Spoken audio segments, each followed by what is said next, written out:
নমস্কার বন্ধুরা, আজকে তৈরি করে দেখাবো একদম মুচমুচে কুরকুরে করলার মশলা ফুলঝুরি। এটা গরম গরম খেতে কিন্তু ভীষণ ভালো লাগে। গরম গরম ভাত হোক বা ডাল ভাতের সঙ্গে দারুণ লাগে খেতে। আর যারা করলা খেতে পছন্দ করে না তাদেরকেও যদি এইভাবে বানিয়ে দেওয়া হয় তারাও কিন্তু ভীষণ মজা করে খাবে। দেখুন, করলার মশলা ফুলঝুরি বানানোর জন্য এখানে নিয়েছি আমি 4টে মিডিয়াম সাইজের করলা। দেখুন, একটা ছুরি দিয়ে করলার সামনের দিকটা একটু বেশি করে কেটে ফেলে দিলাম। এবার ঠিক মাঝখান বরাবর এইভাবে কেটে নিচ্ছি।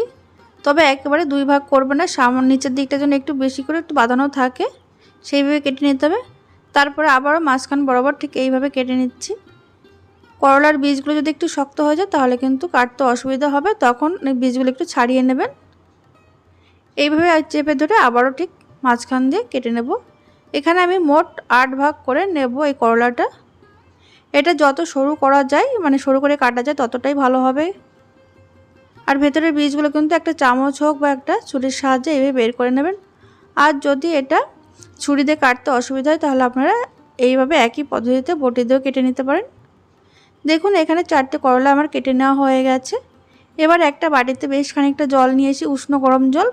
জলের মধ্যে দিয়ে দিলাম 2 চামচ নুন, আর দিয়ে দিচ্ছি অর্ধেকটা পাতিলেবুর রস। নুন আর পাতিলেবুর রসটা দিয়ে খুব ভালো করে মিশিয়ে নিতে হবে। এবার করলাগুলো একটু ভিজিয়ে রাখবো 10 থেকে 15 মিনিট।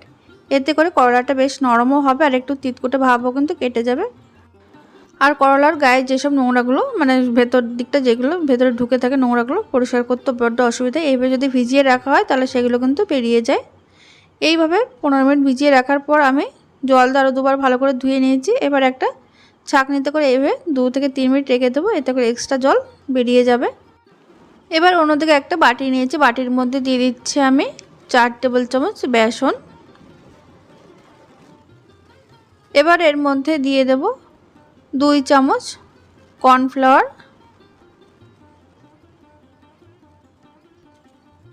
এখানে আপনারা চালের গুঁড়ো ব্যবহার করতে পারেন। আর দিয়ে দিচ্ছি চিলি ফ্লেক্স হাফ টিস্পুন, দিয়ে দিচ্ছি হাফ টিস্পুন লাল লঙ্কার গুঁড়ো।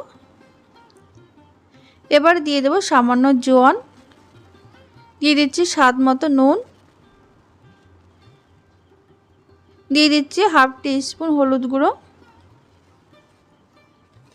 এবার দিয়ে দেব সামান্য একটু গরম মশলার গুঁড়ো। তারপরে দিয়ে দিচ্ছি আমচুর পাউডার 1 চামচ। এই আমচুর পাউডার যদি না থাকে আপনারা এখানে চাট মশলা হোক বা লেবুর রসও ব্যবহার করতে পারেন। এবার শুকনো উপকরণটা কিন্তু হাত দিয়ে খুব ভালো করে মিশিয়ে নিতে হবে। মিশিয়ে নেওয়ার পর এবার দেখুন আমি ঠান্ডা ফ্রিজে ঠান্ডা জল দিয়ে অল্প অল্প করে জল দিয়ে এইভাবে ব্যাটার তৈরি করে নেব। অল্প অল্প জল দিয়ে কিন্তু এইভাবে খুব ভালো করে ফেটিয়ে নিতে হবে। এই ঠান্ডা জল দেওয়ার কারণে আর ওদিকে কর্নফ্লাওয়ার দেওয়ার কারণে এটা কিন্তু বেশ মুচমুচে হয়। দেখুন, এখানে ব্যাটারটা কিন্তু খুব ভালো করে ফেটিয়ে নিয়েছি। এবার এদিকে করলাটা এই ব্যাটারে খুব ভালো করে লাগিয়ে নিতে হবে।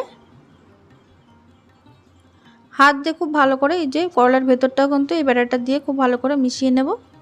তবে এই করলার গায়ে কিন্তু খুব বেশি যেন ব্যাটারটা না লাগে সেটাও দেখবেন। এদিকে দেখুন, ভাজার জন্য কড়াইতে তেল গরম করতে বসিয়েছি। গ্যাসের আঁচ মিডিয়ামে রেখে করলাটা দিয়ে দিলাম। এটা কিন্তু লো টু মিডিয়াম আছে একটু সময় নিয়ে ভাজতে হবে, তবেই কিন্তু এটা বেশ ক্রিস্পি হবে।